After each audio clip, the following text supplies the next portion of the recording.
Hello guys. आज के इस वीडियो में आप एम एस वर्ड के बेसिक्स देखेंगे। यानी एम एस वर्ड में कहाँ पर टाइटल बार होता है और कहाँ पर होम इंसर्ट मेन्यू होते हैं, इस बारे में आप देखेंगे। सबसे पहले आप ये देख लीजिए एम एस वर्ड को आप चालू कैसे करेंगे। जैसे आप डेस्कटॉप स्क्रीन पर हैं, आपको एम एस वर्ड चालू करना है तो आप स्टार्ट मेन्यू में क्लिक करिए। उसके बाद यहाँ पर वर्ड लिख करके सर्च कर लीजिए। यहाँ पर जो पहला ऑप्शन आएगा उसमें क्लिक करेंगे तो यहाँ पर आपके पास ऑप्शन आ जाएगा न्यू ब्लैंक डॉक्यूमेंट। इसमें आप क्लिक करेंगे और ये एक नया डॉक्यूमेंट आपका स्क्रीन पर आ जाएगा।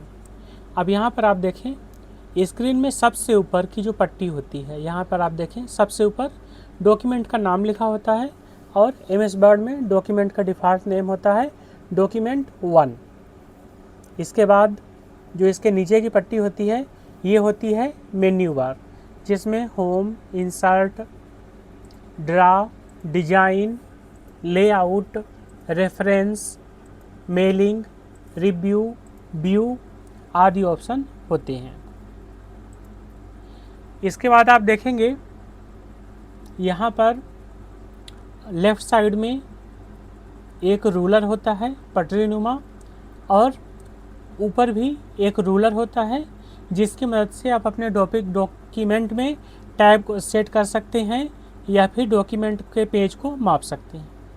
यहाँ पर सबसे नीचे देखेंगे तो ये स्टेटस बार होता है जिसमें आपको सारी जानकारी पेज के बारे में देखने के लिए मिलेगी। जैसे यहाँ पे पेज नंबर कितना है, आपने कितने शब्द लिखे हैं। जैसे मैं यहाँ पे एक टेक्स्ट ले लेता हूँ,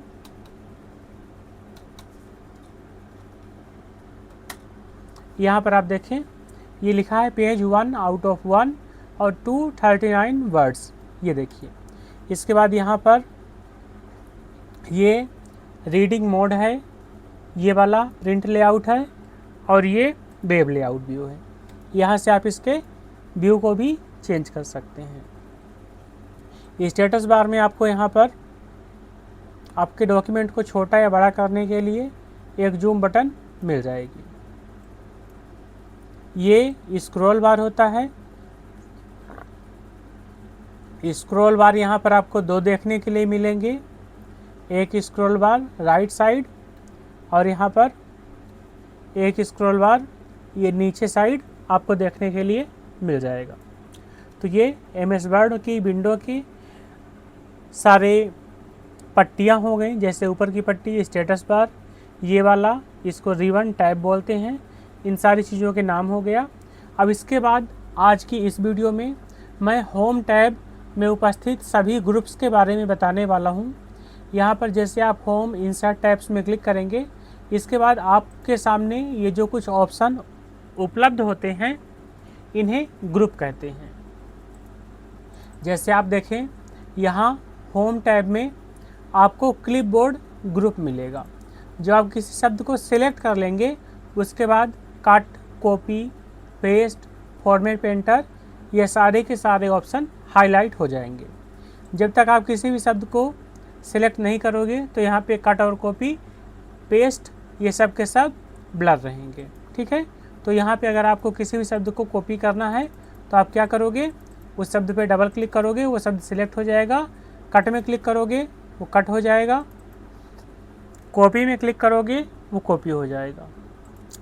पेस्ट करने के लिए बस पेस्ट में क्लिक कर दोगे और वो शब्द वहाँ पर पेस्ट हो जाएगा। होम मेन्यू में जो अगला ग्रुप होता है वह फ़ॉन्ट ग्रुप है। फ़ॉन्ट ग्रुप में आपको फ़ॉन्ट का फेस देखने के लिए मिल जाएगा। जैसे कैलिब्री हो गया, मंगल हो गया, अल्जीरियन हो गया, एरियल हो गया, ये फ़ॉन्ट फेस हैं। यहाँ पर फ़ॉन्ट साइज आपको देखने के लिए मिल जाएगा। यहाँ पर इंक्रीज डॉक्यूमेंट और डिक्रीज डॉक्यूमेंट, इंक्रीज डॉक्यूमेंट का जो फ़ॉन्ट है वो और डिक्रीज डॉक्यूमेंट का फ़ॉन्ट। ये कैसे काम करेगा, आप किसी पैराग्राफ को या शब्द को सिलेक्ट कर लें, उसके बाद प्लस ये जो यहाँ पर ए बना हुआ है बड़ा सा, इसमें क्लिक करेंगे तो आपका डॉक्यूमेंट में जो सिलेक्ट किया हुआ भाग है वो बड़ा होगा और छोटे वाले ए में क्लिक करेंगे तो छोटा होगा। यहाँ से जहाँ पर एक कैपिटल ए है और लोअर केस में एक ए है। इससे आप अपने डॉक्यूमेंट का जो सेंटेंस केस होता है इसे चेंज कर सकते हैं। यहाँ पे 5 प्रकार का सेंटेंस केस आपको देखने को मिल जाएगा। जैसे पहला हो गया सेंटेंस केस, दूसरा लोअर केस, तीसरा अपर केस, चौथा कैपिटलाइज ईच वर्ड और पांचवा टोंगल केस। तो यहाँ पे 5 तरह से आप अपने पैराग्राफ को डिजाइन कर सकते हैं। जैसे सेंटेंस केस में मैं कर दूं तो इसमें जो सेंटेंस का पहला लेटर है वो कैपिटल में हो जाएगा। अगर यहाँ पे मैं लोअर केस में कर दूं तो आप देखोगे आपका ये जो पैराग्राफ है जिसे मैंने ये सिलेक्ट कर दिया, इससे आप देखेंगे ये पैराग्राफ पूरा का पूरा लोअर केस में हो गया। अपर केस में मैं क्लिक करता हूँ, पहले मैं इसको सिलेक्ट कर लेता हूँ, फिर मैं अपर केस में क्लिक कर देता हूँ। आप देखो ये पूरा का पूरा टेक्स्ट अपर केस में कन्वर्ट हो चुका है। अब मैं इसे कैपिटलाइज ईच वर्ड में कर देता हूँ। आप देखो जैसे provide a powerful way to help your prove your point, सारी चीज़ें जितने भी शब्द हैं सबका जो पहला लेटर है वह कैपिटल में आ चुका है। टोंगल केस, जो टोंगल केस है यह कैपिटलाइज ईच वर्ड का उल्टा है। इसमें हर शब्द का पहला लेटर लोअर केस में हो जाता है, जबकि बाकी के अक्षर अपर केस में होते हैं। मैं यहाँ सेंटेंस केस में कर देता हूँ। अगला ऑप्शन आप लोग देख लीजिए, यहाँ पर बोल्ड, इटैलिक, अंडरलाइन। मैं यहाँ पर पहली लाइन को बोल्ड कर देता हूँ, ये पहली लाइन हो गई, इसे मैंने बोल्ड कर दिया। ये दूसरी लाइन है इसे मैंने इटैलिक कर दिया और ये जो तीसरी लाइन है इसे मैंने अंडरलाइन कर दिया। आप देखो ये बोल्ड है, ये इटैलिक है, ये अंडरलाइन है। तो ये हो गया होम मेन्यू का फ़ॉन्ट ग्रुप। अगला ग्रुप है पैराग्राफ का। इस ग्रुप की मदद से आप पैराग्राफ में उपलब्ध जो भी कमांड है उनका यूज कर सकते हैं। जैसे यहाँ पर लेफ्ट लाइन, सेंटर लाइन और ये राइट लाइन, ठीक है, और ये जस्टिफाई।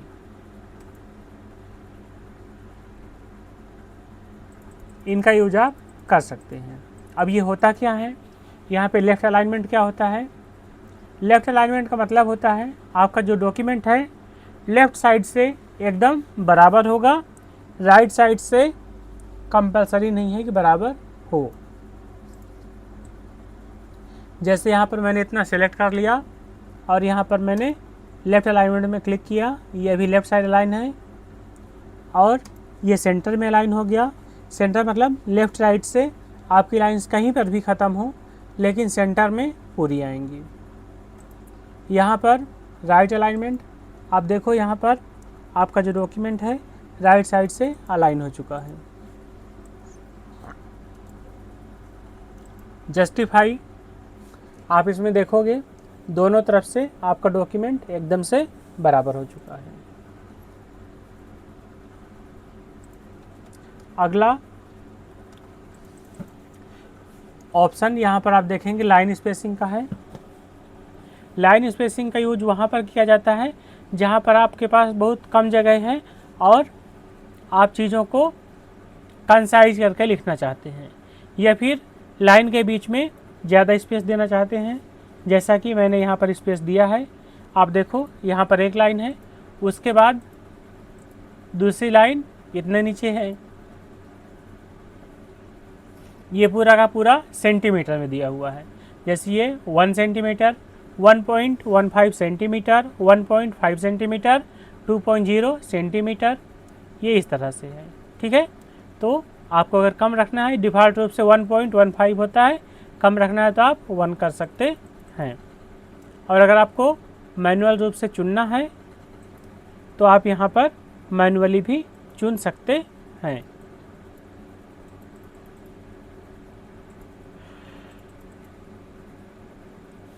अगला ऑप्शन यहाँ पर देख लेते हैं।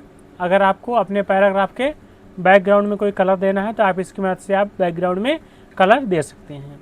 यहाँ पर देखिए ये जो पैराग्राफ है इसके बैकग्राउंड में मैंने कुछ कलर दे दिया है। ये एक ऑप्शन है, इसकी मदद से आप यहाँ पर बॉर्डर लगा सकते हैं। ये जो नीचे टेक्स्ट है इसमें मैं बॉर्डर लगा के दिखाता हूँ, ये आपको सही से विजुअल होगा। तो ये देखिए यहाँ पर मैंने ऑल बॉर्डर में क्लिक किया और अब आप देखो ये एक बॉक्स के अंदर ये टेक्स्ट आ चुका है।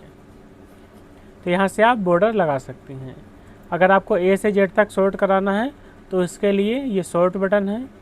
अगर आपको अपने डॉक्यूमेंट की फॉर्मेटिंग को देखना है कि कहाँ पर स्पेस का यूज हुआ है, कहाँ पर टैब का यूज हुआ है, तो आप इस ऑप्शन का यूज कर सकते हैं। इसका नाम होता है शो हाइड। इसकी शॉर्टकट की होती है कंट्रोल के साथ स्टार को प्रेस करना। ठीक है, आप देखो जैसे मैं यहाँ पर टैब दबाता हूँ तो देखो टैब का सिंबल क्या होता है, ये जो एक तीर होती है ये टैब का सिंबल होता है।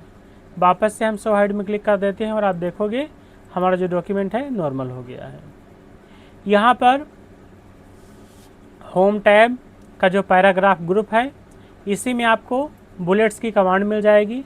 अगर आपको अपने पैराग्राफ में बुलेट्स लगानी है तो आप इस प्रकार अपने पैराग्राफ में बुलेट्स लगा सकते हो। पैराग्राफ को पहले सेलेक्ट करना है, उसके बाद जो बुलेट्स लगानी हो, जैसे मैंने यहाँ पर कुछ बुलेट्स लगा दी, तो इस प्रकार से आप इसमें बुलेट्स को ऐड कर सकते हैं। अगर आपको नंबरिंग लगानी हो, ये देखो इस तरह से आप नंबर ऐड कर सकते हो।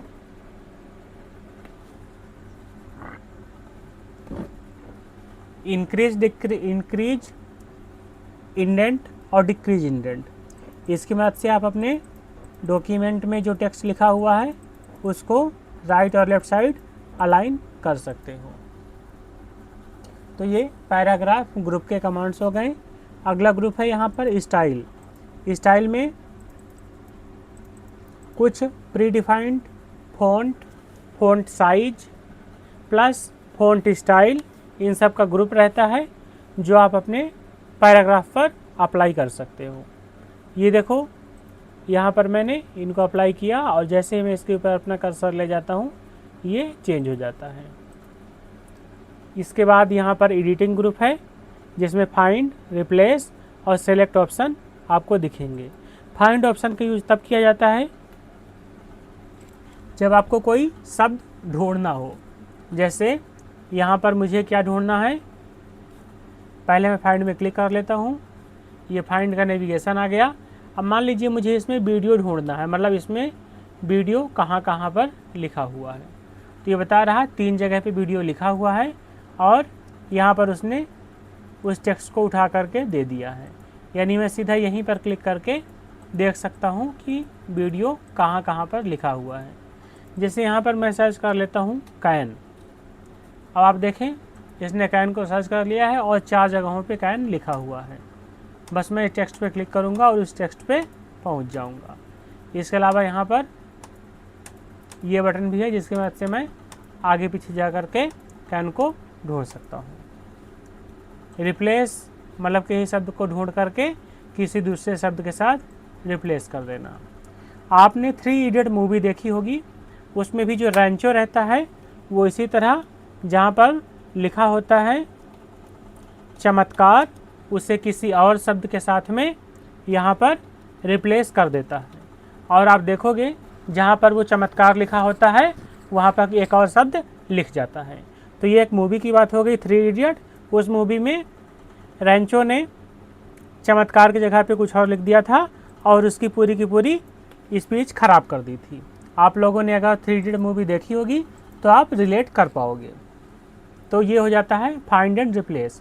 इसकी शॉर्टकट की हो जाती है कंट्रोल के साथ H, यानी कंट्रोल के साथ H प्रेस करके आप फाइंड और रिप्लेस ऑप्शन का यूज कर सकते हैं। तो यहाँ पर कुछ कमांड्स, कुछ ग्रुप्स का मैंने जिक्र किया है जो कि MS वर्ड में आपको होम टैब में मिल जाएंगे। तो ये आज की वीडियो थी। इसके बाद मैं insert, design, layout, mailing, review और व्यू टैब के बारे में भी सेपरेट वीडियो बनाऊंगा। तो आप देखते रहिए और मिलूंगा आपसे नेक्स्ट वीडियो में। तब तक अपना ध्यान रखिए। थैंक यू, धन्यवाद।